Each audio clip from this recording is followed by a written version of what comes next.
Olá, eu sou o professor Bruno Viana e vamos dar continuidade ainda ao estudo dos critérios de divisibilidade. Bem, a gente já fechou os critérios, né? Pelo menos os que a gente se propõe a trabalhar, e agora é mais dar uma satisfação, né? Dar uma explicação de como é que eles funcionam, né?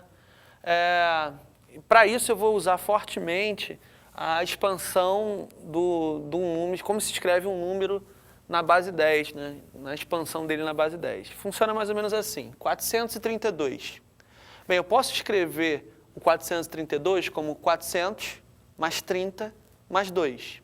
Só que o 400 eu vou escrever assim, ó, 4 vezes 100. Mais 30, eu vou escrever 3 vezes 10. Mais 2. Repara que eu escrevi os outros da mesma maneira, tá? 28.308. 2 vezes 10.000, né? 8 vezes 1.000, 3 vezes 100, 0 vezes 10, mais 8. Quero chamar a atenção que a casa das unidades eu multiplico ela por 1, praticamente, eu deixo ela do jeito que está. A das dezenas eu multiplico por 10, a das centenas eu multiplico por 100, a casa das unidades dos milhares eu multiplico por 1.000, e assim sucessivamente. Eu escrevi os outros também da mesma maneira, tá? Escrever um número dessa maneira que vai dar a gente ideia de por que muitos dos critérios de divisibilidade funcionam daquela maneira. Bem, vamos ver primeiro o por 2, né? Repara o seguinte, eu escrevi esse 432 como uma soma de 3 parcelas. 100 é par, já é divisível por 2, então essa parcela já é divisível por 2. 10 também é par, também é divisível por 2. Então o que vai determinar se o número é divisível por 2 mesmo é o último algarismo, ou seja, é o que vai dizer se o número todo é par ou não. Então esse cara aqui, como o último algarismo dele é 2, esse cara é divisível por 2. Né? Por 5, 100 é divisível por 5, porque termina em 0. 10 também é divisível por 5. Então, esse cara é por 5. Esse cara é por 5. Mas o algarismo das unidades não é divisível por 5. Né? Aqui é por 5 por 2, por 5 por 2. Esse cara não é divisível por 5, então esse cara não vai ser. Então, eu olho sempre para os das unidades. Por quê? Porque os que vêm anteriormente ó, já são por 5 e por 2. Por 5 e por 2. Por 5 e por 2. Por 5 e por 2. Então, eu não preciso olhar em nenhum desses, tá? Os algarismos a não ser o algarismo das unidades. Então, esse cara aqui é por 2, mas não é por 5. Esse cara aqui é por 2 e por 5. Esse cara aqui é por 5. Repara que eu utilizo também o critério de divisibilidade por 10. Quando é que o número é divisível por 10? É quando o último algarismo terminar em 0. Por que o último algarismo? Porque todos os outros, né, já são múltiplos de 10. 100 é múltiplo de 10, o próprio 10 é múltiplo de 10, então eu só vou precisar olhar o último algarismo. Então, para utilizar o critério de divisibilidade por 2, por 10 e por 5, eu só olho o último algarismo, porque todos esses já são por 10, 2 e 5. 10, 2 e 5. 10, 2 e 5. 10, 2 e 5. Então, eu olho só para o último algarismo. É o último algarismo que vai me dizer se o cara é divisível por 2, por 10 e por 5. Bruno, e por 4? Por 4, você me disse que é só olhar os 2 últimos algarismos. Por que isso? Por causa do 100, gente. O 100 dividido por 4 dá 25. Então, 100 já é divisível por 4. Se o 100 já é divisível por 4, esse cara aqui já é por 4. Se o 100 é, o 1000 também é. Então, aqui é por 4. Aqui é por 4. Aqui já é por 4. Agora, o 10 não é divisível por 4. Né? Então, eu tenho que olhar esses 2 últimos algarismos. São os 2 últimos algarismos que vão me dizer se o cara é divisível por 4 ou não. Por quê? Porque a casa das centenas para frente, as parcelas já vão ser divisíveis por 4. Né? Bem, eu fiz questão de representar assim, usando letras. Eu sei que não é comum né? Ainda mais para alunos do 6º ano, mas assim, é uma maneira da gente generalizar. A gente usa muito as letras em matemática para generalizar, né? As letras podem assumir o valor de qualquer número, a gente chama de variáveis. Então, generalizando, as letras podem aumentar, ou seja, os algarismos podem aumentar, né? Por 4 eu olho esses dois. Por 8.